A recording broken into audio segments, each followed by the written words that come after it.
I gotta make sure my stuff over here is straight. Oh no, I need this page. All right, I believe that we are live. Peace and blessings, family, and welcome to this special edition of Earth Mama Live. We are going to hear from some Black men today about Black femicide, and we're going to. First of all, I'm so grateful to these brothers who stepped up, and said, "Yes, I would like to have this conversation." Because I know, I believe that there are honorable men in our community. We just need to hear from them. So, just want to kind of just talk about some of what this has led to. So there is a site called Our Lives Matter, and it's ran by a sister who is a nurse, but she tracks all of these cases, any kind of violence towards Black women. She tracks it. She works with the families. I mean, this sister is incredible. So last week on our show, every Thursday, my contribution to her is to have her share these stories. She tracks them. And this is hard, but I feel like a part of Black folks' mission is to govern oneself. And so I like that I get to get this news from a Black woman who really digs and understands things as well. So basically, she tracks what's going on with Black women and girls as it pertains to violence. But what she has learned is that since January 2002, there have been 269 Black women who have been murdered at the hands of Black men. And 117 of them has been since the quarantine started. So I just kind of want to show some of their faces. So that way we don't I can't show you all 269, but these are all of the cases. You can go and read about it. And so sometimes when I hear Black people talk about stats, and sometimes we like to act like this is some kind of big ass conspiracy, I just feel like when we are killing each other up at some point as a people, we have to stop and have that hard conversation about accountability and how we can govern ourselves. So I just kind of want to start off with that, and I wanted to get right in this conversation. So I'm joined by some awesome brothers, and if you could just say your name, and what do you think about this particular stat as it pertains to Black women being murdered by Black men? Just your immediate thought. Sickening. I'm Brother Keon. I think it's sick. It's sick. It's sick and it's sad. I'd say angering, sickness, and sad. To echo some of the thoughts of my brother Keon, this is Ryan McClinton. And extremely infuriating. My name is Brother Abdul.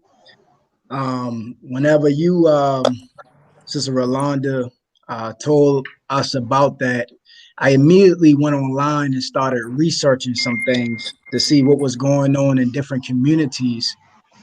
Just like some of the other brothers said, it's saddening, but then I was looking at solutions that we can do collectively to go ahead and put an end to this, because if we don't do it, nobody else will, and this will just continue on. Brother Larry, I'm agreeing with the other brothers what they said, but I have a question in reference to was there also a statistic done on the amount of brothers that was murdered or assaulted by their wives or significant others? But I'm it's a shame. It's not right. It's not good, and it shouldn't be happening.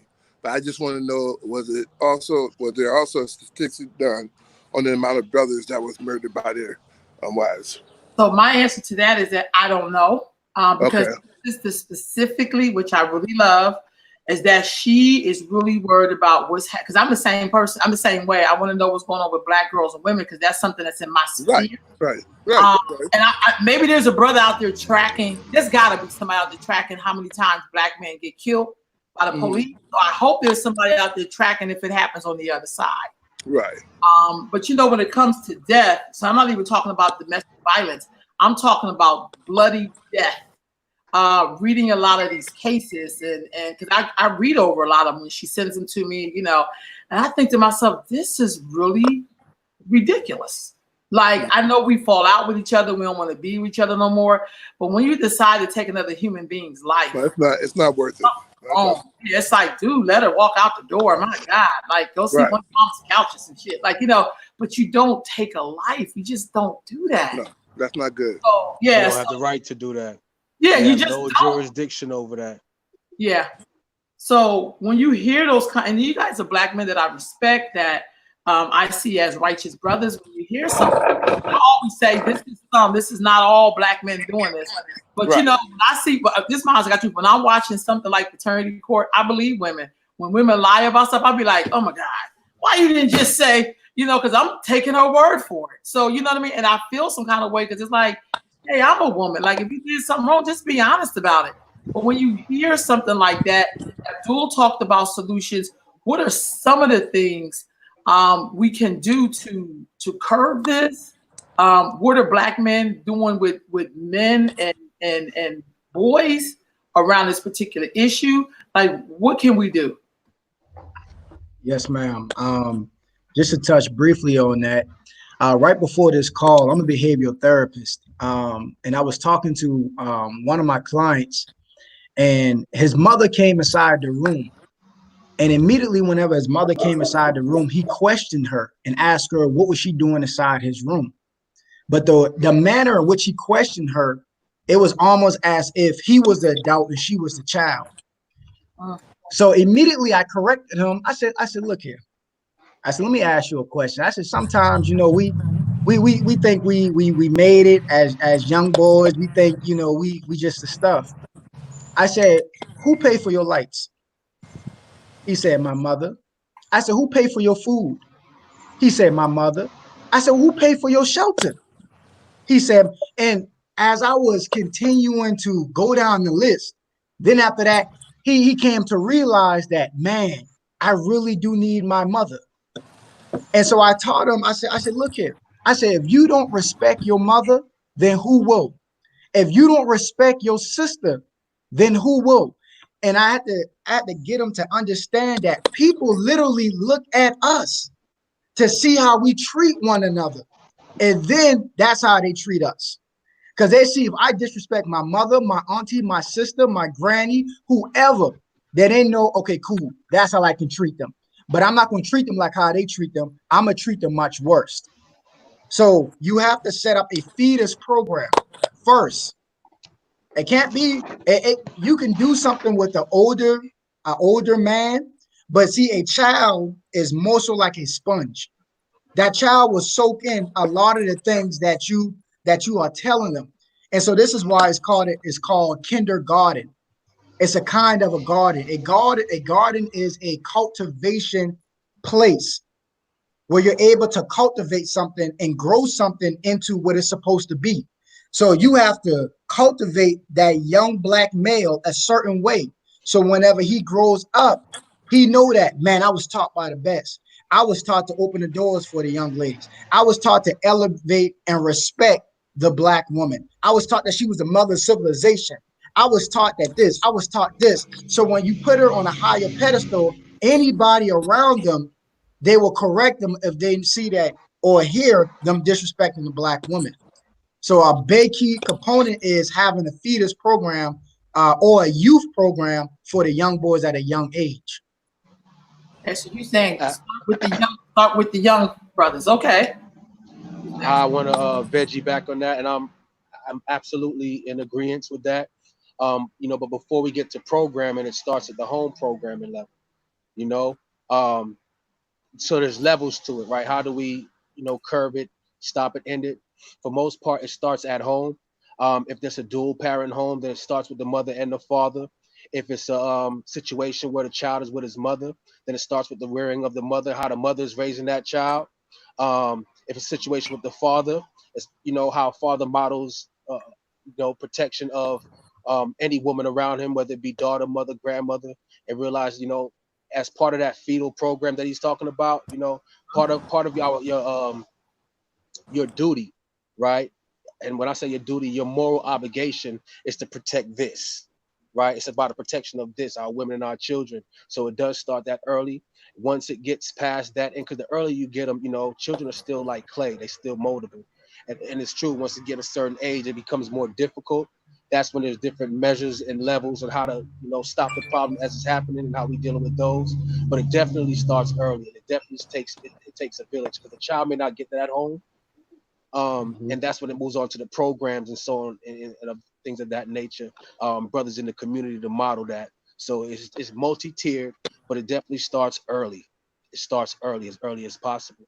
And by the time it gets to a certain level and things is out of hand and we, there's brothers in the community doing it, then there's a different way to handle that as men. And I think if I could jump in real quick, one of the things that we got to look at when we're talking about solutions and strategies going forward is how do we recognize what we're solving, right? Like, what are the root causes of that violence that we're seeing, of those things that cause someone to react in violence, and especially violence against women? I think we're definitely hitting the nail on the head that it starts with them being young and moldable and malleable at those younger age and what we feed them and whatnot too. I think it's also what's in their environment, right? When we talk about a village raising the child, that's the homes that we're comfortable sending them into, the ones that we don't know that they're going into, what the predominance of their day looks like, right? If you go to a school system where, okay, the school looks good, but the ways that they approach youth there has violent undertones, or violence is promoted within just the peer group of that group, how then are you reinforcing what the education is behind that and outside of that, right? Mother, father, brother, sister, all plays roles in that. Can you guys hear me okay? I heard Brother Larry say. Okay. I think along with that, it's those elements of how are we helping them process. He froze. Oh, he done froze. Okay, so Ryan gonna sign. Is he gonna get back in here? He is definitely him because the rest of us is still moving. Let me ask you all this. There is a documentary out. It's kind of old. It's called "Looking at Black Masculinity." Oh, Ryan, you back?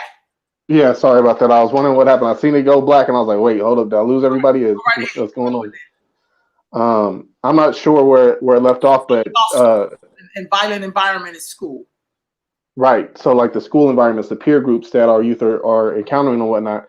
I think the other thing that you got to look at within those dynamics are how are we helping them understand what they're seeing and critically think about what they're taking away from that, how they respond to it, all of those dynamics. And if we're not talking to our young people, our young men, as developing boys, and giving them a concept of actual dialogue and back and forth, not just talking at them, but listening back to what's their experience, what are they seeing, and what are they taking from it.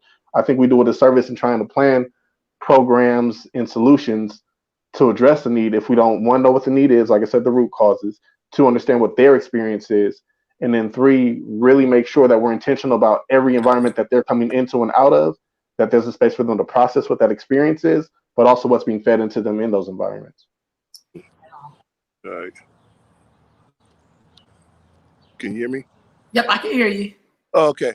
I'm gonna piggyback on what Ryan was saying, as far as the part that I heard. At home has a lot to do with our young men and how they're treating their women. A lot of them are, and someone said it, I'm almost sure. A lot of them are treating their women like they seen their father or their brothers treat their women. So sometimes it can be corrected, but I'm not for sure what way we can go about correcting it.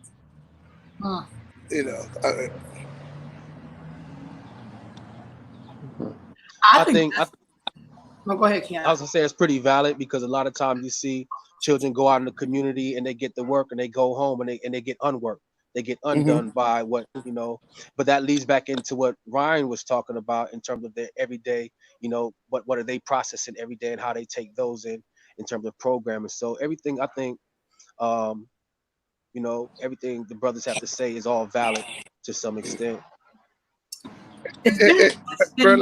Oh, go ahead, Larry. Do you have the ages? Is there an age of the murders?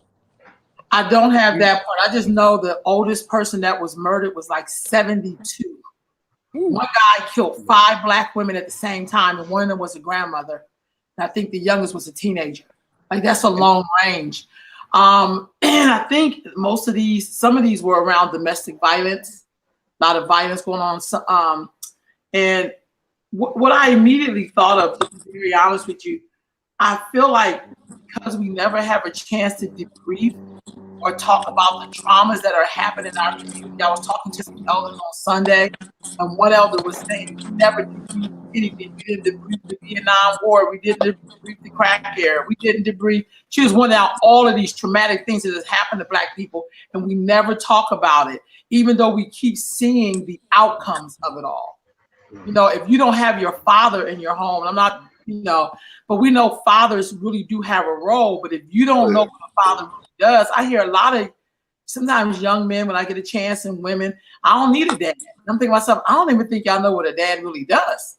But you know, you can't say you need something you never had. So that's kind of hard to do. But I just feel like my immediate first thing was like, God, did these young men have dads in their lives? Or did they have some adults or uncles? Or I grew up in a community in North Philadelphia where even if my dad was on the road most of the time, truck driver, we had uncles, we had people in the neighborhood, we had Mr. Fruit Trail. I mean, like people stepped in with my brothers when my dad was not there. And I don't know if it's this thing where, you know, we have all of these role models, but I don't know if they're really connecting with people who need to get those ideals of manhood. And what I was going to say earlier was there's a documentary out by Byron Hurt. It's pretty old, but he looks at Black male masculinity. And it's with looking at 50 Cent, Curtis, you know, and then looking at Barack Obama and how we have these extremes. But the way he breaks down the way Black boys get manhood is always at these extremes and none of the things in between. So we only get to see y'all like at extremes, but we don't get to see the real parts of who you are. Like you killing each other up or we're being super corny. I mean, I'm just giving you that. You have to see it's about 7 minute documentary. I think you may have seen it before now too. Yeah, and just, you know, the different grade of men in between the extreme. You figure you have to be one or the other, and there's no in between. And in all actuality, between the polar opposites, there's a million increments of between that you can be. You know, yeah, and I feel like we are. A lot of these things are still societal. We talk about colonialization and the effects of those things. We have to factor all of those things in as well. But I like to focus on the accountability piece. We know about all that, but what can we do now? And like I said, so again, it starts early. It's a shame and it's sickening, but it really does start early. And, you know, how does even the question, how does society teach us about the values of how we value our women? You know, when you look at the videos, you look at the movies, you look at whatever it is, you know, we're actually taught these things as well, whether it be reinforced at home. These things actually come in on a very subconscious level, and then it plays out in a conscious level to the degree that our sisters and women are being murdered by our own men. You know, and the fact is that we are in such proximity to each other that the Black man, as it states, you know, 200. And I want to correct you too. You said 2002. I know you meant 2020. Yeah. But this 296 since 2020, 177 since the quarantine. That's crazy. That's crazy, and it's really unacceptable.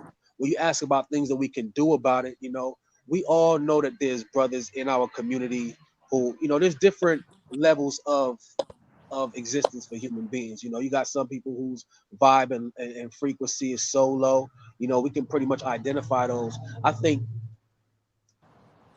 as it pertains to the adult males who don't value our women, and we know they don't, you know, by lifestyle and certain things, you know, people in your own community, you know, it's about like, you know, what do we do with that right now? Also, like, you know, stopping that dead in the track. How do we deal with those brothers? You know, one thing is we can deal with the children and grow them right, but then when we're talking about dealing with adult men who practice these things, you know, it's a different thing. One of the things I want to jump in there too, bro, and where you're going on that conversation, I think one thing I definitely want to say is I'm not an expert in domestic violence and domestic disputes. So let me say that in terms of the ideas and some of the things we're talking about come from lived experience. You know what I mean? Lived experience, things I've seen, been exposed to, and that nine. And I only speak for myself in that regard, right? Because everybody has different experiences and capacities in the whole nine. But why I say that is because one of the key things to that of what you're saying about the different men in our communities and neighborhoods, and there's different ways that those dudes show up that you can tell don't value women, especially Black women. I think there's also often this misconception of what a domestic abuser looks like, right? There are signs, very clear signs that you can look at. Some that name, what are the interactions like between that man or a particular man and the women in his life, right? Is there a certain presence that they carry and a submissiveness or a defensiveness that they carry by certain gestures, right? Those are visible signs that you could see. But I'm saying that because oftentimes some of the abusers that are the most egregious don't look like you would expect them to, right?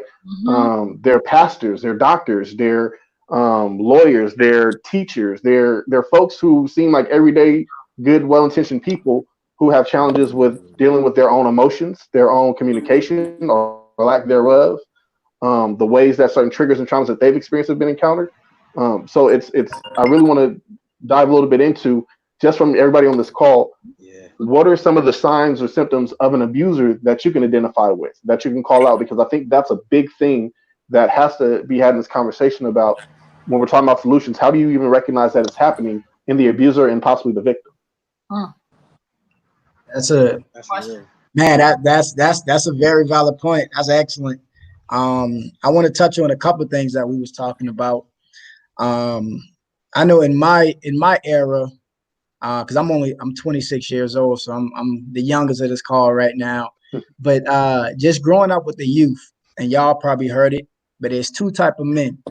There's the good guy, then there's the bad boy. So you hear some songs, they'll say good guys are no fun, but the bad boys are the ones. Mm-hmm. And so when you listen to things like that, you have to now tap into the mentality of the people who's thinking like this. So that man who's telling you that I'm going to be the maintainer, the protector, and the provider in the family, a woman may sometimes shy away from that, but they want that type of guy who may have that stigma of a wannabe thug or whatever you want to call him or That's whatnot. so true.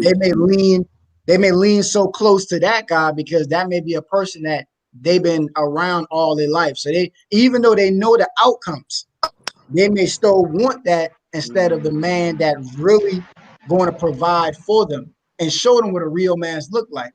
And so the other two type of men, they'll say, okay, well, I don't want a beta male. I want an alpha male. Okay, well, what's the difference between the two? And why don't you want that beta male? And is listening to some of the conversation, they say, well, the beta male he's just a man I can run over. The alpha male is going to put me in my place and do this and do that.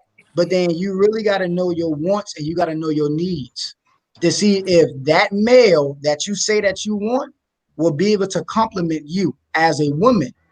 And oftentimes, whenever you're in a relationship, there's not a correct vetting process to actually vet that man. It's like, oh, he looks good. See, the thing about the art of mating, the science of mating, which we have never been taught, is white people, they mate from the neck up, while black people mate from the navel on down.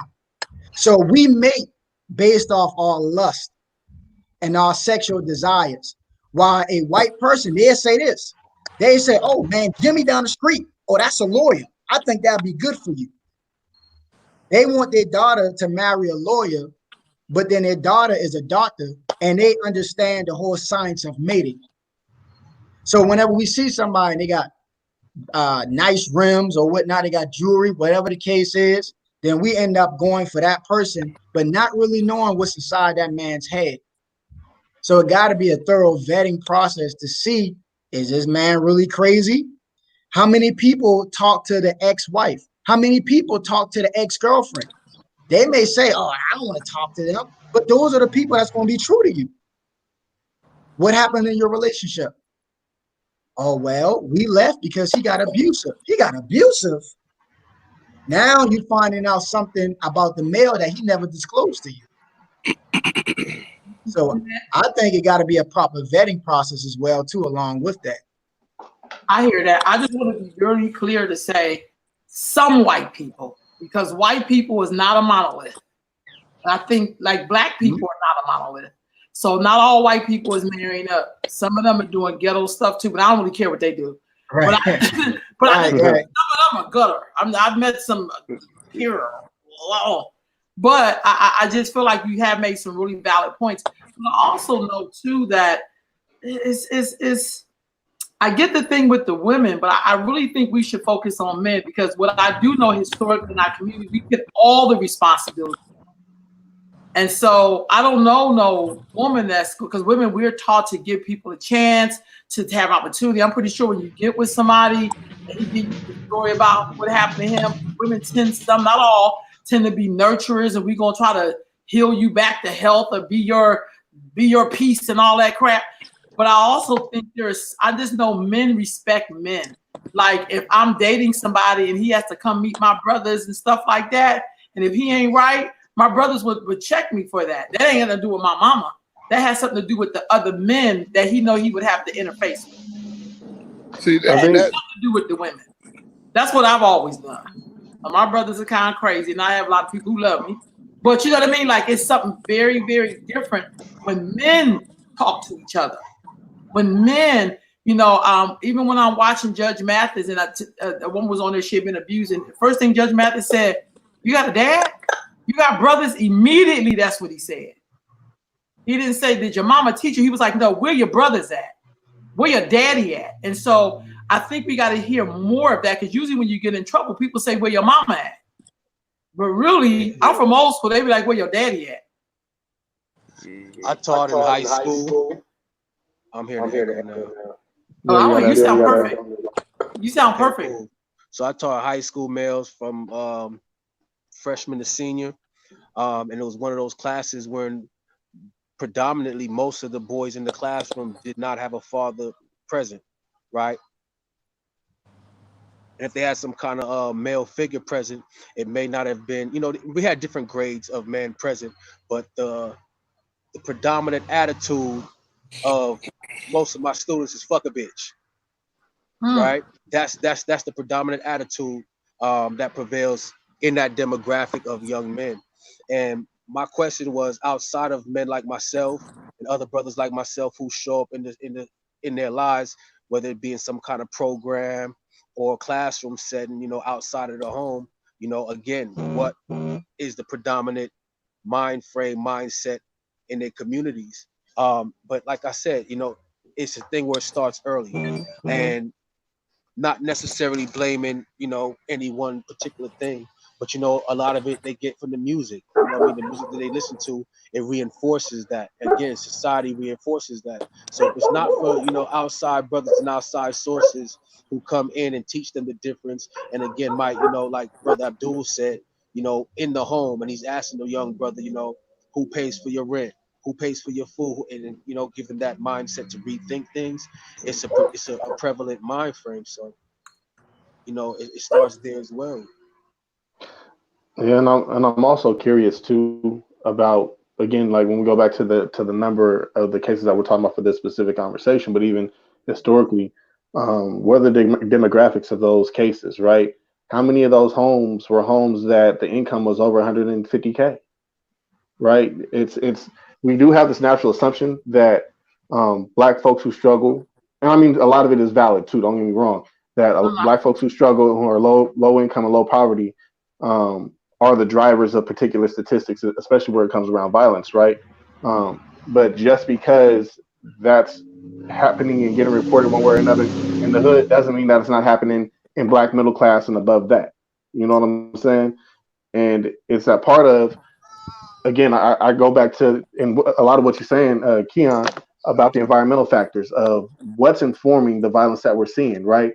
There are some, even to what Brother Abdul was saying about, you know, the beta male and alpha male conversation, right? And what a protector looks like, and a provider, and some of those things, right?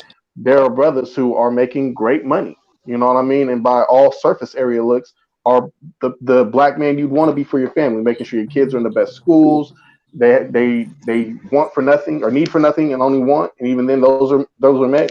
Yet they can come with a heavy hand of seeing abuse look like, don't backtalk me, don't question any of my decisions, like, you know what I mean? And it could be very muted, right? To where they show up looking like just the best black man in the world, yet behind closed doors where those buttons get pressed, they don't respond the same way. And I think a lot of that also is tied to how are we healing and addressing a lot of those traumas that we're experiencing, right? From black men and black women, because some of that's informed by women. Let's be honest about it. Let's have a real dialogue about it, right?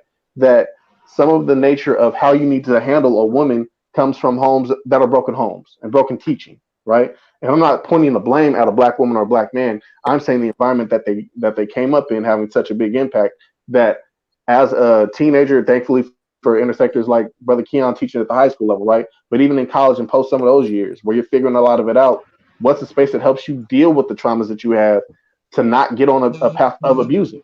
You know what I mean? Somebody in those younger years might not be an abuser, but they learn that over their 20s as life's frustrations got them to a point where they don't know where to let it out, but where they've seen different examples of, okay, well, this sister doesn't really matter. Let me take my aggression on her because she's the one who pushed me over the edge right now. You know what I mean? Those pieces of how we're addressing those traumas and really working through those to get to a healthier point. Christy is asking a really good question. This probably will help back you up too, Ryan. She says, here y'all, how can men disrupt the violence that's happening to Black women? I think is the key to stopping the violence that's happening, with Black men. How do men intervene, no matter if you, because it's kind of like infant mortality. It don't matter your education, your background, where you live at, how much money, none of that kind of stuff. What can Black men do to interrupt this violence? So it's interrupting on, different levels, it's interrupting between, you dealing with the adolescent in the school and you giving them new models and, breaking it down to them, or you interrupting it as early as kindergarten.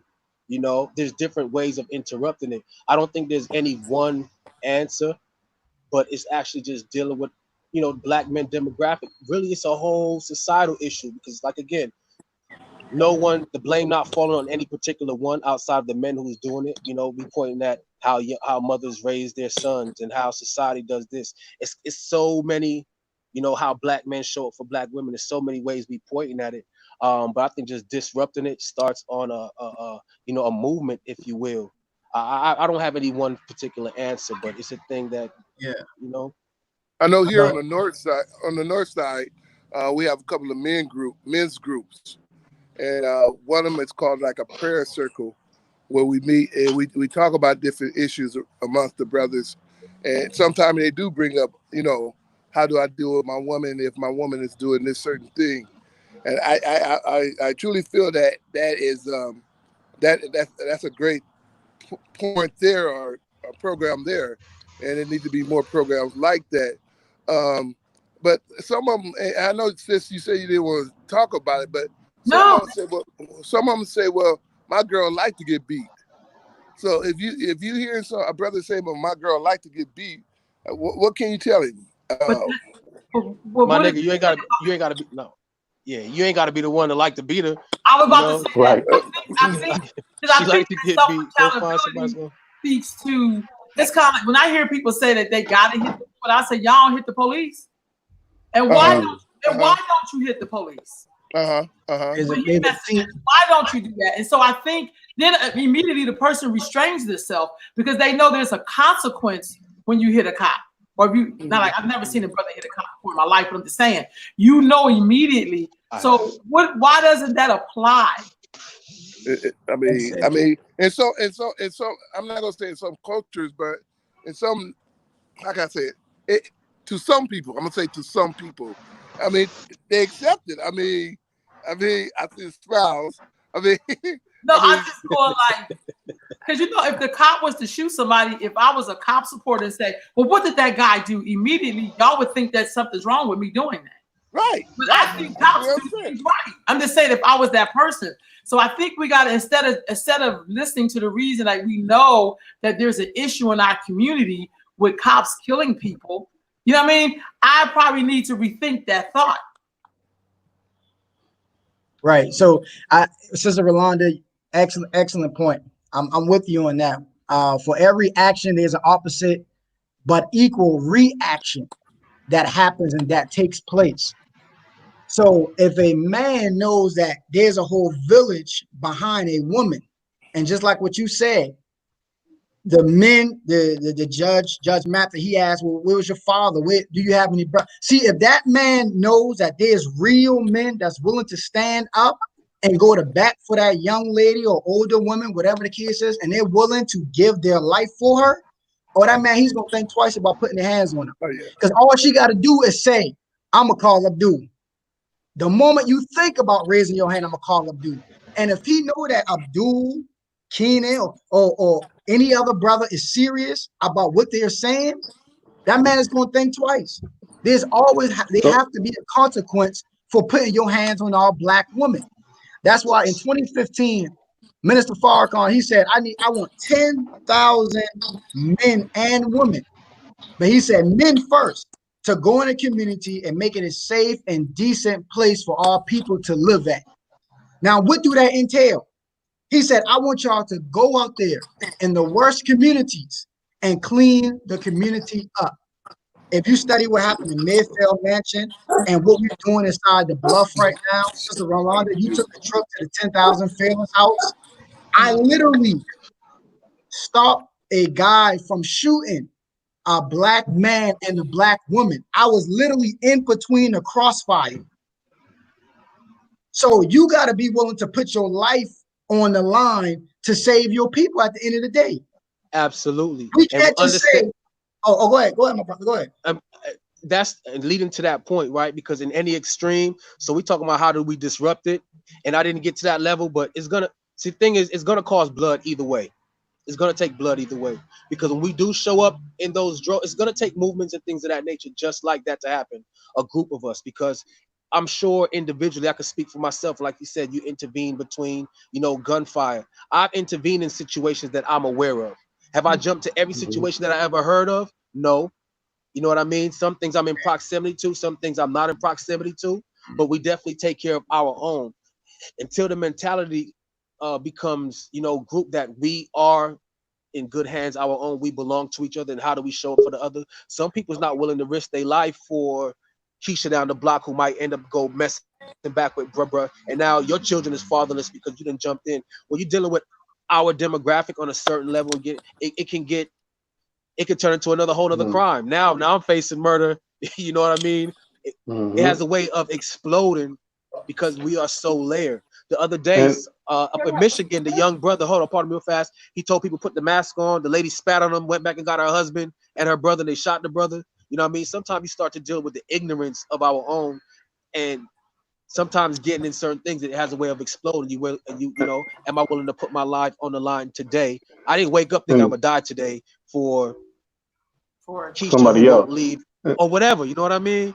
So it's those things. And see, one of the things I want to point to too within the dialogue that we're having is that there's this thing where we're saying we need to have brothers ready and present in the village around that sister to stand up and be strong and honorable and be ready to stand up for that sister, right? But we also know, right? Well, we also know this other reality in Black families, and especially when you look at demographics, that there are a lot of families where the women outnumber the men in that family. So if you have a family full of women and there's a shortage of men in that family, and a lot of those families also have single parent homes led by women, then what's the dynamic there? What's the solution for them, right? And that's why I kind of go to that healing and that addressing the traumas piece of it, because in the spaces where you don't have physical men that can be there and be present, it's how do we reorient the decisions of those who would be the violators, right? The offenders, the abusers, right? How do we get them in the space where they're not making that decision? The same way that we talk about gun violence interruption and giving them a different pathway to deal with those conflicts that arise. Those are some of the things that got to be part of that too. I'm not saying that this absolves Black men from stepping up where they are and where they're present. I'm not saying that at all. We definitely have to be present and stand up in the whole nine. But to that same reality of, if Keisha decides to go back and mess with dude who done went upside her head 6 times and he done got touched up by the family person, 10 times, right? And he done got touched a few times by men. He's like, okay, well, she's gonna keep coming back to me, and it's more of a defiance thing. Then it's that waiting clock, right? Because Keisha has to make a decision to not going back to that dude. Dude has to make a decision to stop abusing her, and there's still the accountability of what, right? And that's what I'm saying. Like, but I also do agree too. At some point, though, it's really up to men to have a code. Yeah. I grew up around men who had codes. What I mean when I say code, like for instance, some men know women do a lot of talking. They get up there, be like, "Look, what did you say to this man?" I know men who said that to their woman. Like, don't have me going out here fighting. I know somebody in my family. Don't have me go up here fighting this man. I know you don't have his mouth. What happened? and not be so emotional like, did you put the mask on, like, or whatever, you know what I mean? But I remember black men having codes. You know, I remember when I hear guys say bros over hoes. So I know that black men are able, even in their most craziest state, they have codes. But some don't follow them, sis. I mean, but the reality is some don't follow them, because even though we can have codes like trust and believe, like every man in my family that's in my family knows not to put your hand on a woman, right? And then there's that relative who jumps outside, even we go put hands on them, right? You know what I'm saying? So it's that part of still having the code. I'm not saying, again, this isn't to absolve having one and something in place. I'm trying to catch the ones where that reality isn't everything, right? Like there's a privilege that some of us have to where we either have brothers and family around that is going to hold other men accountable. We have an environment that gave us some of those codes, right? But what about those families that don't? What about those environments that don't have that, right? You know what I mean? It's crazy thinking about even Oakland, right? East Oakland. I know a lot of us watched that movie that just came out, All Day and the Night, right? There were so many layers that were going on in that young man's life that perpetuated violence and even the way that women are treated, right? That where's the interrupters in that? You know what I mean? Where did you see that positive brother or that man that was going to step in and say, nah, bro, don't come at this like this, right? Nah, bro, that ain't cool, right? You had a situation where he's sitting in a car with his partner and another dude's showing a video of his ex or his girlfriend having sex with two dudes at one point, right? Like, there's so many things in a cold side of like, man, you should go upside brother's head right now. You need to stop that, let him know it's not cool, you know, name the thing, whatever, right? And you can see a number of reasons why that didn't take place. So it's those types of questions and those types of interactions where it's like, what's the solutions in those elements, right? It's one thing when you preach into the choir, but what about where the choir ain't being heard? But I don't disagree with that. But what I'm trying to get at is, when do men be accountable without putting it on other people? And I think in every society, there's always people who follow a code, and there's some people who get sucked in or evolved into the code. And for some reason, it feels like not all, but it just seems like we talk about black men being men. When it comes to doing men shit, it's always this either passive way, you know, or if you're in the streets, you got to get dirty. I never just see where we can self-govern and have accountability for each other. I'm not saying you're going to reach everybody, because this isn't about reaching everybody. But I know there's some young brothers out here who could be listening, who they watch how we move. I think that's a utopian. I think that's a utopian idea, and I think about it and I dream and fantasize about it. How can we do it? Because again, when you look at, you know, our existence, it's shaky. We still here, but it's shaky.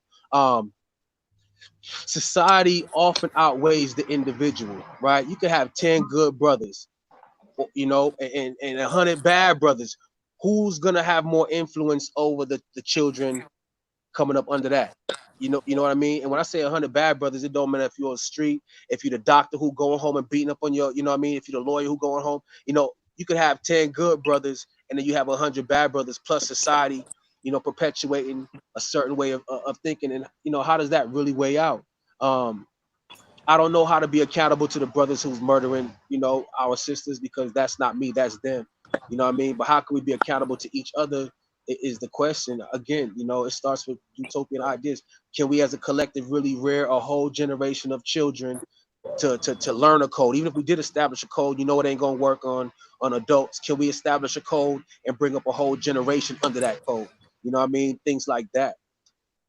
How do we dismantle the culture that sustains that life? Because I'm gonna be honest with y'all. I think when I started to see the disrespect for black women, I'm a movie buff. So I grew up watching a lot of 70s movies. So I could tell you about the Mac.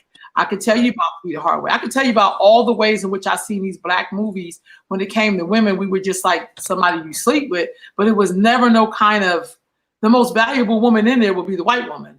Like, you got to have your white hoe. You got a white hoe, you a ride. You know what I mean? And then the 80s came. And then even with hip hop, and I know we want to act like this powers to be, but the powers to be can't do nothing unless we roll with it. I just got to be honest with y'all. And maybe that's because I come from a people who understood that. And even though we weren't rich, we were poor and struggling. But the last thing you could have is your own respectability, your own accountability. But I remember us, you know, I didn't buy NWA. I just didn't. By that time, I had fallen out of hip hop. Because I was an ex-planner, public enemy kind of person. So it was like bitches, I just couldn't be called a bitch 1,000 times. But that's just me. But what I'm saying is, that there's a whole culture, and I think you can't save a person sometimes without there being some scrapes, bumps. There's never a clean save. So how do we dismantle a culture? How do we dismantle that? And dismantle on one end, but build on the other? Because I think it's a twofold. I think you're going like this. But at some place, at somewhere, we have to start somewhere. And I know black men are powerful. Black men are so powerful. Everybody want to be. We got swag for days. We're so powerful, but for some reason, it's like we don't necessarily see that with each other when it comes to the righteousness of who we know we really are. Even if you're alone in the darkness. And that shouldn't have to mean going to prison or to the graveyard to get the message. And I think that goes back to something that OG Larry was talking about where the spaces that we can come together and have those dialogues, right? Where can we start talking with one another and really teaching whatnot? And that's and to define out what I mean by healing and addressing those traumas, that's literally what I mean by it, right? There's so much that black men walk around with that we cannot discuss or don't know how to discuss, right? We carry it as though we can't discuss it because we don't know how to, right? There hasn't been spaces created for us to do so. And we're in a time in the era now where because of all the damage that's been done, it's like, okay, you got to get with it and get with it quick, right? There are a lot of those spaces that occur. Some brothers tap into them, some don't, right? Because of what's the relatability. Do I feel like I'm welcome in that space, right? If it doesn't feel like it connects with what I'm doing, then I'm out. So it's that intentionality of creating those spaces and trying again and continuing to work on them and continuing to reframe them and build on them that, again, address a lot of the pain and the trauma that's happened, educating on what brought it up and how do you respond to that, and then also building into how do you respond? What's the resiliency things that you use? How do you listen better? How do you know what I mean? How do you evaluate yourself? How do you use a tool of checking in the mirror to see where you're at, where you're headed, and what you can do daily to change that so you don't end up in some of the situations that we're talking about where violence is inflicted not only upon black women, but in our black communities across the board. Or how do we get it out like the COVID did? It's a national emergency. Can we get it on a national emergency level? You know what I mean? Because a lot of people don't even understand that this kind of, we have Sister Rosa who track it, yourself who ring the bell, and a couple of other sisters that I know personally, whether it be in Sacramento and other places. But how do we get it on a national, attention? And I think that's how, if we want to do something as a collective, it needs to be, on COVID status. When COVID happened, everybody knew about it. You know what I mean? Well, we have another epidemic happening right now. So, brother Ryan, I hear you. I think the other part that I think we leave out sometimes is it can start one person at a time. Absolutely. I'm not saying that it doesn't. No, I'm gonna give you a good example. I agree. I'm just saying I'm following up with you. But I remember Tashaka Muhammad said something to me once, and this kind of made sense for me because when I was in the really deep in my girls' work, and somebody asked him, "Well, why don't men?" Something. He said, well, "Hold on." He said, "A woman can see a girl drowning. She'll jump in that water. She'll put the girl on her back, and she'll swim her to the other side." He said, "A man can see a boy drowning and says he'll make it because I did." And I had to think about that. I said, well, I don't get it at first. But then I've watched men, how we perpetuate masculinity stereotypes and what we think it means for you to get to the mandom or whatever that is. And we don't necessarily do the engaging. Like I can make kids talk to me. I mean, I don't care. I made it. How you doing today, young man? But like I'm gonna get inside there somehow. But I watch men say, I ain't talking to them young brother. They can cuss me out. And I'm like, dude, how we gonna ever get our people back if we don't even engage with each other? Right. Simple thing of engagement. You think I'm not be afraid if I'm two girls, I break up a fight with two girls, they can rumble, and I'm still gonna jump like, oh, you're too beautiful to be fight. Like I'm gonna figure out how to get inside their confidence to be like, I need you to see me here. I care about you. I think boys are waiting for the same thing. Maybe not in the same style, because maybe y'all style is different. But I just know when you touch a human, people can tell that you're actually concerned about them for real and not on no other stuff. Even if they don't say nothing. I think the one-on-one happens all the time in our communities. A lot more than is given credit for. A lot more than is given credit for. I think it happens all the time. It's bad that the negative gets the light, or that the negative actually does outweigh the positive. You know what I mean? But I know me personally, I never missed the opportunity to engage and speak to a young black man ever. You know, even if he's just riding by and he ain't doing nothing wrong. What's happening, little bit? What's happening, baby boy? You know what I mean? On them levels. So I think it happens all the time, but you know, it's what happened when the bad start outweighing the good is what I'm getting back to. I'm saying society and all these other reinforcements. What happened when the bad outweighs the negative outweighs the positive? Right. And just to go along with brother said, he mentioned something earlier, how something have to be a national emergency. And I saw an article with the baby, right? The baby, he's a known rapper right now. You know, he's getting himself out there collabing with a whole lot of people. He have a lot of people, you know, who like him, especially in the younger generation. And the one thing he said was, he said this recently. He said, I'm going to make a conscious rap album like J. Cole. Now, see, whenever you have the celebrities and the rappers that's going on this conscious wave, see, we're going to follow what's trending. And what we're going to be, I don't care if it's a dance move. I don't care if it's the latest song. That song will travel all over the earth. You have people in Africa that will hear that song. You have people in Australia that will hear that song because it would travel. So just imagine if the rappers, instead of calling all women bees and hoes and this and that, if they switch up the language, what's that going to do to the younger generation? So whenever you pop in a CD, it's not MF this, it's not this, it's not that. And see, Dave Chappelle, he made a good point. I don't know if y'all saw his stand-up comedy, but I was watching it the other day. And whenever he said that, you know, he always have a problem with, you know, saying the word gay. And he said, the lady brought him in and the lady said, hey, look, you can't say the word gay because you're not gay. And so Dave Chappelle said, he thought about it. He said, he turned around and he asked the lady, he said, well, you know, I say nigger, but you know, I'm not a nigger. Like what sense do that make? Like I can say nigger, but I'm not a nigger. So why are you allowing me to say this without being called in the office? See, they allow us to degrade ourselves. They allow us to call a woman out of their names. But as soon as you say something else, then now everybody harping on you. You can't even say the word Jew. You can't say gay. They think you're homophobic. I mean, there's so much things. So whenever we correct that culture right there, that's going to have a big impact, especially on the youth, because every time you look at it, they got something inside their ears. So what is you feeding your mind right now? Let me ask you this. How important are fathers to the home? Immense. Oh, man. Important as air and water and food, right, and shelter. As important as the mother.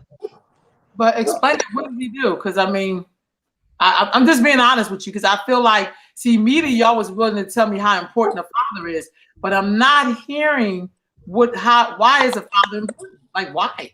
It's the balance of the home.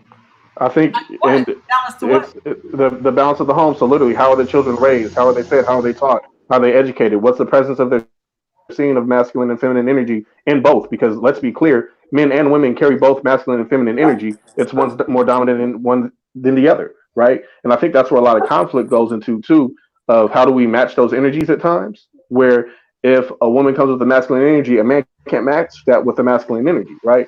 But in that same sense of what your question is, of how important are fathers, I think it's in everything that goes into the construct of a home, it's equal parts mother and father. It shouldn't be. It's skewed heavily to the mother because of the nurturing concept and a lot of what we've done historically. And I'm talking about even before some of the colonization things here in the States. And still with that, it's equally important that the father is present in everyday life concept as it is for a mother to be present, from the ways that they eat, from the ways that they prepare their bodies, from the ways that they think mentally, from all of those things. And a father, and one thing, a father in the home who takes care of his father, you better believe there's 2 boys in the house. He saved 2 boys from going out there and killing women because he knows that his duty is to protect them as it pertains to the conversation. Right on. Hold on. Sister Christy said the baby, I guess that's the rapper's name. He be beating up on women. He be stocking them up. That has a warrant for his arrest for assaulting his driver. Is that who we talking about? Look, he's assaulted a lot of people. I don't know if he assaulted. He beat up fans. Look, these guys have been beating up fans. slapping a girl down in the concert, kicking the girl at the concert. Like but he's gonna do a conscious album. That right there is just for gimmick. That's gimmick. Right, That's right, for his gimmick. right. But no, here's the thing though. I mean, The reason why I use him as an example is because this is a person just like many other rappers that done a lot of things. Everybody harp and love Chris Brown, but we know Chris Brown. So everybody harp on a lot of people, but I use him as an example because he have the ears of the youth. Right now, Anybody that have the ears of the ears of the youth, they're winning. But his vibration may not be big enough. We say that. Like Jay-Z did a conscious album and didn't make no more black people buy houses than he talked about on that album. So I just think I love the album. No, but part of what he's saying is the name of investing, and he part of what he's saying is valid, and it comes back to my point. Like, it takes the collective. It's gonna take the single mother. It's gonna take the brother in the neighborhood. It's gonna take the 10,000 fearless. It's gonna take a rapper. It's gonna take all of that. You know what I mean? It's not just gonna fall on any one of our shoulders, black men specific or anything. But there has to be. Which here's the thing, black men, we've done our part. Let me just flat out say it. If I was to say, what does a mother mean? We'll start going into job duties and what she's responsible for. Whatever. I have not heard that with dad. And I'm only saying that to say this is probably like a really hard conversation, because when you talk about accountability and self-governance, we struggle with that because most black men have never self-governed any kind of nation, almost including his house. Maybe he could do his house, but self-governance means you'll talk military, you'll talk policing, you'll talk job creation, you'll talk all of these things for your nation. And so it can't be this generic thing, or else it's kind of like it'd be like me having the police here saying, how do you suggest that we deal with these black men killing up black women? They'd be like, go to the shooting range, get your bullets. I mean, they're talking about stopping the motherfucker. They won't do a romanticized version of, well, we got to understand what he's been through. They'd be like, we got to stop this person before they kill you, because this person right now is killing y'all. There has to be a better way. I think we mentioned all of that in this conversation. We mentioned women going to the shooting range. Oh, women, not women going to shoot. No, because we're talking about men. We're talking about men. What do men do? And we put all the solutions out that men do. You didn't say that, yet I think that we have to break it down so that a baby would know. If I was to ask my little great nephew, what do you love about your dad? He don't say he provides shelter. He's like, he spends time with me. He go fishing with me. He kicked the ball with me. This is the stuff that my little nephew would say. I think Ryan mentioned that. We didn't go. Larry, we didn't go. But if you haven't experienced that, how can you say what it is? What y'all have. I asked y'all. Right. So if I haven't experienced the duties of a father, then you can say I can't answer that, sister, because I don't know. That's what you could say. But even though I adopted one probably 5 years ago and I raised him, so I know somewhat of what the duties of a father is. I mean, I understand, But why can't you wake them up? You go. Okay, you wake them up. You go to school. You give them a bath. You cook dinner. You paint the house. You mow the lawn. You go to work. You come home. You go put them on a swing. You take them on a ride. You do all that. Ryan mentioned. Okay, I can name the things individually, but Ryan covered that. Ryan covered the whole thing. That's what I was. I did. I gotta stand for myself. I gotta stand for myself, sis, because I literally said. I literally said in every intersection of what their life and their development includes. I didn't name it specifically because. No more intersections. Like I said, clean the backyard, paint the house. I'm gonna give you more. Drive the car, fix the tires, change the battery, clean the house, wipe the windows, take care of your mother, take care of your grandma. No, you want me to keep going. There's a million more. Come on, I ain't covered that. I'm listening. But what I'm saying, I feel y'all. Look, I get it. I'm just saying sometimes in our community, since we know some people have not had that experience, you really do have to break it down to where people can understand it from its basic level. Because when I ask young people what support look like, they say, I want my parents to support me. I have to really get them to say, what does that look like? Need for support. Right. What does it look like? Because I can think I'm supporting you. You may be like, that's not really what I was talking about. Well, see, that's the Venus and Mars thing, because Ryan covered it generally as a man. What he said, every intersection. As a man that you understood, but if you was a young boy, you've never experienced that. How would you know what that means? But what you just asked, that question. Well, hold on. Let me step in, bro, because where I heard that question asked was asked to men. I didn't hear that asked to young boys. I've heard, and you're talking to men at this point. So where I hear those things, yes, I can go into detail of what that means. I have no problem going into detail.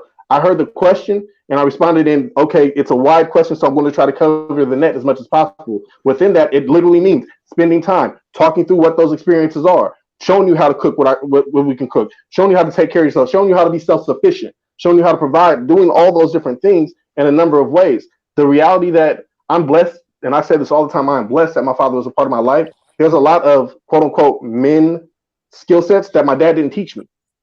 Okay. And it wasn't that he wasn't present and he wasn't intentional, that he didn't focus on it. My dad fought for custody of me, right? Which is largely unheard of a lot in California as a black man, right? And still, because he didn't have his father there to teach him, he did the best that he could. To be honest, if we're going to talk real, I don't think any black person right now has a manual on how to be a good parent. I don't think it exists. So where that looks like and what that So go ahead, sis. Yeah, you did that so lovely. Now I'm gonna repose the question because now you have that. What can black men do to curb this violence that's happening to black women? That's the question. I say more healing circles. Okay, Larry said more healing circles. Hold on, Larry, real quick. What is a healing circle? Healing circle with, it don't have to be a male. It could be male or female. Get together and talk about issues and problems. Keon, what can black men do to curb this violence towards black women? Talk to the men murder, around. Not this violence. Right. Murder is murder. You know. Can't come back from murder. Yeah. Well, violence as it pertains to murder, because I don't know what I could do to stop. Again, talk to the men around you. Make sure that the men around you have a clear and understood duty of what it means to protect, black women, yours in particular, but then black women in general. That's one thing. Brother Ryan, what can black men do? Echo the sentiments of Keon and Brother Larry. Definitely communicating with your brothers next to you, what's going on in their lives, where you at, what are the things that you don't know how to deal with, what are the things that you don't even know how to talk about, and finding ways to have those conversations. And then also, continuing with the peer-to-peer dialogue and interruption, right? If I see my brother or somebody else having an issue with a woman, stepping in and saying, hey, that ain't the way we got to deal with that. Matter of fact, come into the house and let's talk about this a little bit deeper so we can find out why you thought that's the way to deal with it and build it from there. Right on. What about you, Brother Abdul? Yeah, I'm also of a community guy, but really talking to the brothers about a duty, just like how you mentioned it, just asking about the roles of a father, asking about the role of a man, and what is the duty of a man? Maintainer, protector, provider. Well, what do that look like? And then really teaching that man, whenever you are maintaining a thing, that means that you are upkeeping the thing. So if I'm a man inside my own home, that means that I'm looking around and I'm seeing, oh man, there's a hole in the wall. How can I maintain this house? Oh man, my wife needs some new shoes. How do I maintain and upkeep my wife? How do I maintain and upkeep my children? What does a protector look like? Do you have an evacuation plan and set up inside your house in case an intruder comes inside your house? How do you protect your home? How do you protect the spiritual realm inside of your home? So what does providing look like as a man? So when you talk about things like this, those three main core subjects, and really break it down to a man, then he will have a general outlook of who he is as a man and what is his roles and responsibilities. So when he see himself deterring from that, then he have something to look at and say, man, I'm not doing this as a man. This is why I'm getting pushback from my wife, because I'm not providing in this area. And she just want me to step up a little bit more as a man in this area. So, but since the men don't have that to look at, and we've been taught by the school of hard knocks, we need more men to go inside of the communities, the rough communities, and really teach the men about those three strong suits right there, so that everybody can be accountable for their own actions. So they can't say, oh, I don't know, because somebody have already taught you this. Mm-hmm. Yeah. I want to add, just double back on what I mentioned. And I want to say one of the realest things that you can do as an individual with your own personal life is model for those who you come in contact with, right? If there's no overall solution, you yourself can be a model to what it looks like to honor and protect, black women specifically and the women around you. You could be that model. Right on. And I know all of y'all do this. I'm talking to men who are working in our community. A couple of comments. Chrissy says one thing that can happen is to adopt Black boys, be consistent, cook meals, mentor them outside of the program, home visits, call CPS, each one teach one, identify counselors. Elder Tommy Whitlow is on the line. She says, how do Black men see adult, wait a minute, I'm sorry, the screen dropped. Hold on, y'all. How do adult Black men treating Black women? LaDonna says, how do men establish their personal value system? It's those values that help develop character. And Christy says the mentality of individual.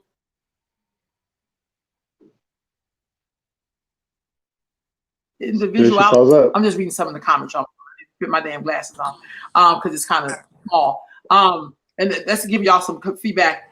The adopt the Black boy, the mentorship. Are we still doing that? I think people are doing it, but I mean, y'all just adopt little brothers that y'all see. I mean, that you may see every day or at this school or. Man, yes. I know you do that, Larry. I mean, I think all y'all do it. Definitely, big time. Yeah, and I think it looks. What about CPS? Do you think we're not trusting law enforcement enough to help us out, or you think that's something we could do on our own? No, for real, I'm not being funny. You think we should be our own CPS? Huh? We should be our own CPS. How do you get to be our own CPS? Take care. Excuse me. Sorry. Take care of the problem ourselves. Or attempting to take care of the problem ourselves instead of. I mean, first thing CPS is going to do, as we all know, is attempt to take the kid, and that's what we don't want them to do. I mean, because once they take them, it's hard to get them back. So I think we should talk to the parents ourselves and try to work things out before we call CPS.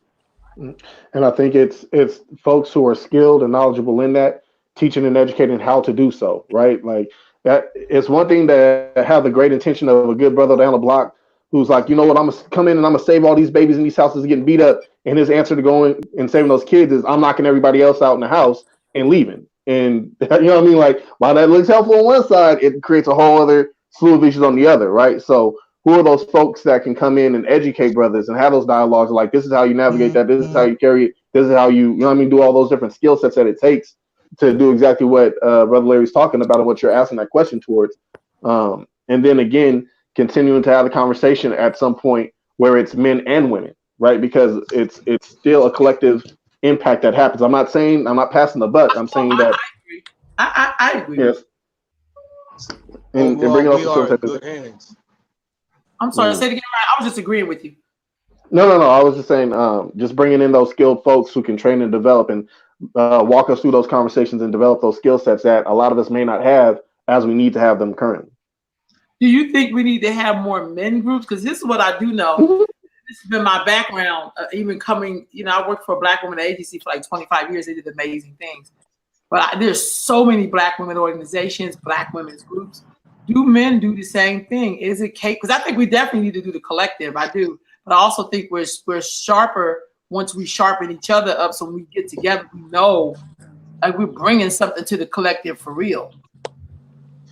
I think we do need more men groups, because men groups is how you deal with multiple men at the same time. Sometimes even the one-on-one, like I said, you get outnumbered. Men groups ensure that you have a collective of men at least trying to get on one page at the same time. That consistency part. So do we need more of that? Absolutely. One sister said most men need healing from their own childhood. I think everybody. That's true. That's what I've been saying. That's why I've been screaming this conversation. True. But I think it's hard to tell that to somebody whose child's been murdered by somebody. Like you don't really be worried about the first childhood experience. But I do agree. But I just feel like sometimes they need healing. And this is, I don't want to say it like this, but I also think sometimes men need healing from not being around other brothers more that were positive. Not just brothers doing crazy shit, but they need healing from, sometimes doing the wrong things, and they should have been around a brother who was basically doing the right thing. Because sometimes our need for acceptance, sometimes in the wrong spaces, we have a lot of trauma from that. Because it's hard. People think that when people are strong is easy, but strong is really hard. Absolutely. Because people have a perception when so people when we're say, talking about you're strong. Strong is hard. Don't get it twisted. Yeah. And you know, in essence, we just talking about, you know, we talking about violence, but we talking about men, black men who actually murder black women. You know, so then we talking about black men, and I know I might get a little flack, but we talking about just the murderer period, because then you have a black man who might have killed 4 black men in his life and then killed the black woman. So we talking about the person who has that murderous mindset and don't value black life in general. And you know, the apex of that, the black woman, you know, because the scope of the conversation we talk about that specifically, but you know, just the black man who has no value on black life, you know, because he'll shoot up the house and, you know, hit the baby too. You know what I mean? He shoot the house, he hit the baby, he hit the woman, he hit the man, you know what I mean? So we have on that, because we talk about murder, you know, different ways, but so. But I don't know if I've heard a lot of black men talk about when black men kill black men. Because people we don't like to talk about that. We want to be like, it's the system, and the president had written, and it's like, dude, but sis, one of the things, and this is why I will beat this drum until it breaks. There's so much of a skill set that's not taught and developed enough. There are brothers who are developed and have that skill set, and they've got it from different areas, be it in the home, through personal experience, you know, going out and seeking it. And it's still not enough of it that's happening. That's why I think that, you know, I'm huge on men's groups and the ways that we talk about the formation that happens, as Brother Abdul was lifting up earlier, right? How do brothers get in formation, understand how they need to respond? And I know for a fact, with more brothers that I talk to than not, even understanding that I got trauma is a mind-blowing concept to a man after 25. Before 25, it might not even be something that they really can fully digest. And I think, and let me say this too, because I'm doing a disservice to the youth right now, or those becoming adults right now. And I'm saying age 16 to about 24. There's a consciousness and awareness about those things that I haven't seen in the past. And I think that's credit to that bridging generation, as Sister Legler said, calls it. And that's a lot of us brothers on the call right now in our age group, right? In our different demographics, of bringing that and instilling that into those young folks so they can recognize it. And still, for the adults beyond that, it's still a brand new conversation that sometimes it's not even known how to be had. So I think that's part of the reason why you don't see as many of them. I also agree that women tend to be better nurturers and caretakers naturally by a lot of the ways that they've been developed and whatnot, whereas men were cultivated in a different way. A brother told it to me like this. It's like developing a doctor and telling the doctor, now I need you to take this weapon and go kill people, right? It goes against the very thing that they've been cultivated in. So whereas a lot of the men that we're talking about have been developed in the mentality of a warrior or somebody to go to battle, to now say, I need you to be a healer is like, wait, what? I not saying I can't do it. I just need, it's a paradigm shift that has to happen within them and a teaching that has to get up to that point. And I don't know if that's happening enough. I mean, I'm hoping it's happening. I'm seeing it happen more. But I think that's the dynamic that we're looking at. But I also think the nurturing that black women do is killing us.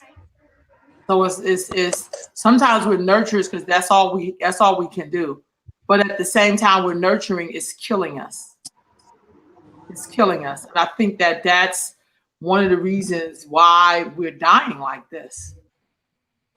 Because it's always a change. I mean, especially in domestic violence, there's always this thing about nurturing or what can I do, you know, make him not do this. There's always this thing about nurturing, but sometimes you can nurture your own death. So then the woman needs to learn what not to nurture, what to leave alone. I wish it was that simple, Keon. I really do. Me too. Yeah, I'm just saying that it was that simple. But Me too. I'm just like, you know, that's like trying to tell me not to breathe.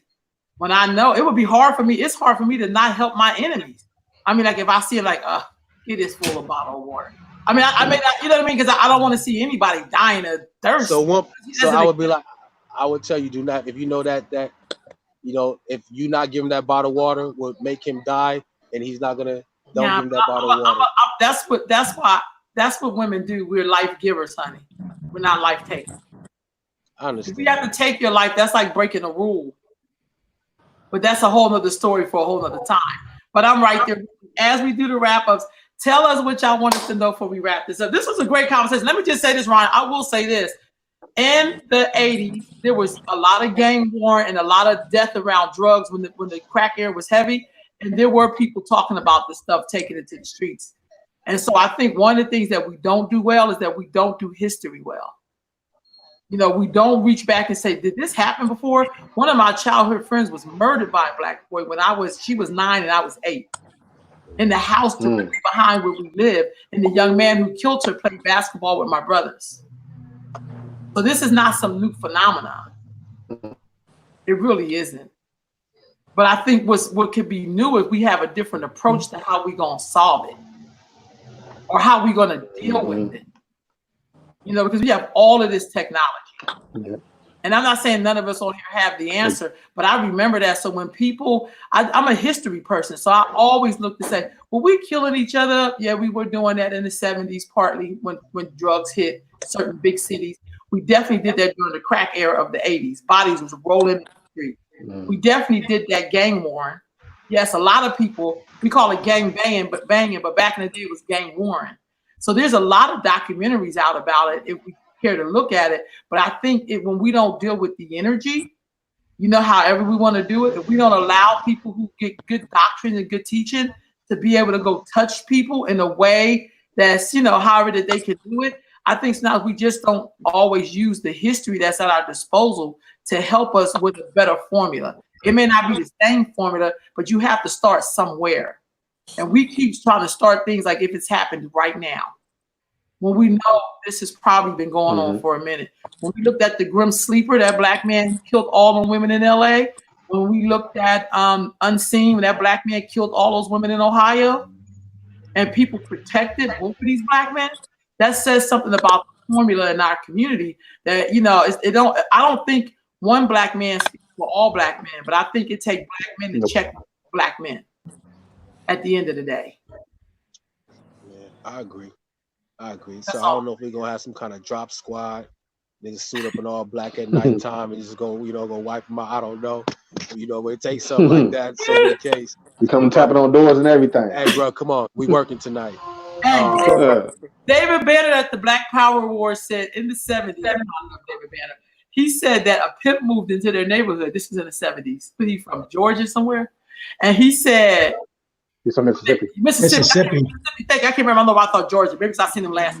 But he said that when they discovered who this man was, a team of a bunch of black men, his dad included, went to this brother's house and told him if he didn't get out of town by sundown. Yeah, I remember that. That was 1970. Yeah, 2020, they got extended clip for your ass as soon as you knock the door, and all the 50 dudes that's with you, everybody could get it. So, like I said, is it gonna take a civil war or what? I'm not playing. On me, I really That's mean real. that. I really That's mean real. that. Is it gonna take civil so war? real. Is it gonna take a thing where we really, you know, put the line down and it's gonna take civil war? Because when it comes down to it, when it's all said and done, there's different grades of human beings that we have to deal with, and we know when niggas get on some real nigga shit, you can come there with the best intentions and you're gonna get muddy too. Yep. You're gonna get muddy. You know, it's gonna turn into it's going to turn into a whole nother thing. So until we ready to, you know, deal with it and talk about it on that level, I don't know. But I want to close out that with though, we are in good hands right now. You look like you were in Brooklyn when you did like this. I started feeling Brooklyn. But go ahead. Listen, I just want to say we are in good hands, our own. I want to remind everybody that we are in great hands, our own. Help and be helped. We are our own medicine. Right on. Brother Abdul, what you got to say? Closing remarks. Yes, ma'am. I'll just say, man, it got to be each one, teach one. You know, we can't feel as though our arm is too short to save somebody. You know, we got to get out the mindset of, you know, man, this is just a new generation. This is a new breed of people. Well, those new breed of people need your help. So all the wisdom that you have, all the year of experience. Can you hear me now? I can hear you. I can hear you. Okay. Yeah. So all the years of experience, the wisdom that we have, we got to make sure that we pass that wisdom down, because it could be a young man, 16 years old, but if he's getting fed by an older man that's 50 years to have wisdom, now he has 50 years of wisdom at the age of 16. That means that this young man will be able to move through life and have his own personal GPS. So any hurdle that comes his way, he always got a older man to go to and say, hey, look, such and such came up in my life. How do I go about handling this? So, you know, I love the terminology, each one teach one, because I think the information that we have, we should be passing that information down to somebody else that's younger than us, so they don't make the same mistakes that we have already made. Right on. Brother Larry? My closing remark is that, as I stated earlier, I feel that the best way we can handle the murders of the sisters out there in the community is to do healing circles, collaborate with different men groups, organizations, and men need to open up and start talking. I think somebody mentioned earlier about men not wanting to talk about their issues or their problems or their trauma that they've been through. And a lot of that has to do with trauma, and them not being able to deal with it. Wow. Right on. Brother Ryan, did you have the last word, brother? Oh Lord, I done had a lot of words too. First of all, I'd be remiss if I didn't thank you for opening up your platform to have this dialogue, for it to really get out to folks, bringing these great brothers on, so we could have this time to really dive into a conversation that needs to be had. I think that we have to stress the importance of supporting movements like this and continuing to put it out there, because as Brother Keon's been saying, we are in good hands, our own hands. So with all that being said, I also want to add in, I can't stress the importance of men creating spaces for men to authentically share the full experience, removing judgment and ego before you enter that room, so we can learn and heal collectively together, right? Take off the armor, figure out how to take off the armor, and be present with your brothers to know that iron sharpens iron. But before we even worry about the iron, we got to make sure that the flesh is right. You know what I'm saying? If we got open wounds, putting battle gear on top of that, and then going out here and getting more damaged up, we come back damaged and take that out on our families and our homes. So finding ways to be healthy, mentally, emotionally, spiritually, and finding ways to learn how to communicate different, I think are all keys to helping address this issue of our sisters being killed at the hands of Black men, and Black men creating those spaces for Black men with Black men, and also with our sisters too, but starting with Black men are necessary. Right on. It's okay for y'all to put the mask on yourself and help yourself. I mean, that's what they say when you go down on the plane. They said, don't even help the baby, put it on yourself first, so that way you can see clear, you can move better, you can help people more when you're doing okay. So thank you all for making time to come and talk about this important issue. And I hope y'all have a great evening and keep on doing what you're doing, brothers. Thank you. Yes, man. Will do. Appreciate you. Okay. Appreciate y'all, brothers. Appreciate